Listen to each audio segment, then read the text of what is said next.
নমস্কার, আমি দেবজ্যোতি। কলকাতা টিভি ডিজিটালে আপনাদের সকলকে স্বাগত জানাই।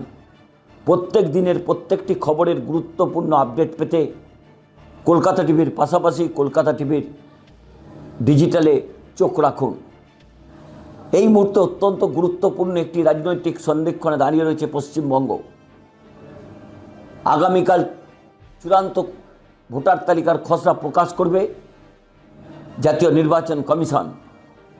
সেই জায়গাতে বিভিন্ন রাজনৈতিক দলগুলি ইতিমধ্যেই তারা কিন্তু বেশ কিছু প্রক্রিয়া নিয়েছেন।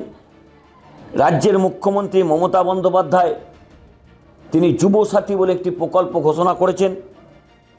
সেই যুবসাথী প্রকল্পে গত 9 দিনে প্রায় 85 লক্ষ মানুষ আবেদন করেছেন।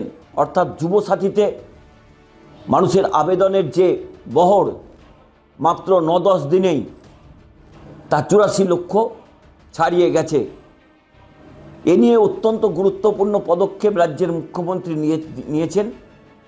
কারণ বেকারদের যতদিন পর্যন্ত তারা চাকরি না পাবেন, 21 বছর থেকে 40 বছর পর্যন্ত মাধ্যমিক পাস, তাদের জন্যই কিন্তু এই যুবসাথী প্রকল্প নিয়ে আসা হয়েছে। বিভিন্ন জায়গাতে আবেদনের বহর কিন্তু বাড়ছে।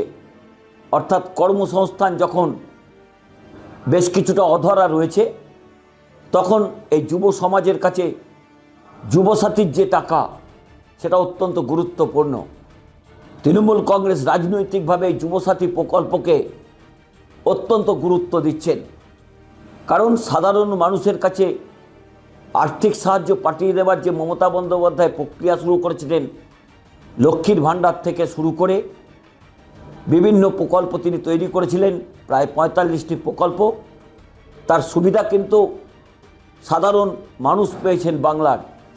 সেই জায়গাতেই যুবসাথী প্রকল্প যেভাবে মানুষের মধ্যে উৎসাহ দেখা দিয়েছে, তা কিন্তু অত্যন্ত 26-এর বিধানসভা নির্বাচনের আগে গুরুত্বপূর্ণ। কারণ এই যুবসাথী প্রকল্প মমতা বন্দ্যোপাধ্যায় চাইছেন নির্বাচন ঘোষণা হলেও সেই টাকা যাতে যুব সমাজের প্রতিনিধিরা পান।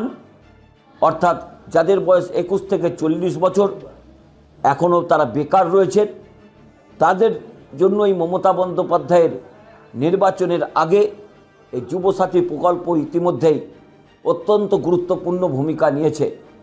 কারণ লক্ষ্মীর ভাণ্ডারের সুবিধা যেমন মা বোনেরা পাচ্ছেন, তেমনি কিন্তু ইয়াং জেনারেশনের ছেলেদের কাছে বা মেয়েদের কাছে সেই অর্থে একেবারে সরাসরি আর্থিক সাহায্য রাজ্য সরকারের পৌঁছাচ্ছিল না।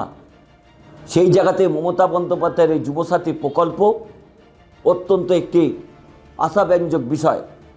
মমতা বন্দ্যোপাধ্যায় চাইছেন সরাসরি আর্থিক বেনিফিট বাংলার প্রত্যেকটি মানুষকে দিতে।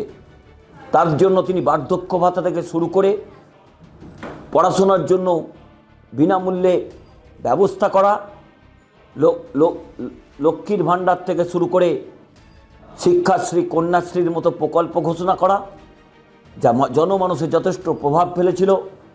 সেই জায়গাতে যুবসাথী প্রকল্প যেভাবে মাত্র 9-10 দিনে প্রায় 84 লক্ষ আবেদন হয়েছে, তা কিন্তু অত্যন্ত তৃণমূল কংগ্রেসের কাছে তাদের যে রাজনৈতিক ভিত্তি, সেই ভিত্তি বেশ কিছুটা আরও সুসংগঠিত হবে বলে মনে করছে রাজনৈতিক মহল। এই রকমই প্রত্যেকটি খবরের গুরুত্বপূর্ণ আপডেট পেতে কলকাতা টিভির ডিজিটালে চোখ রাখুন।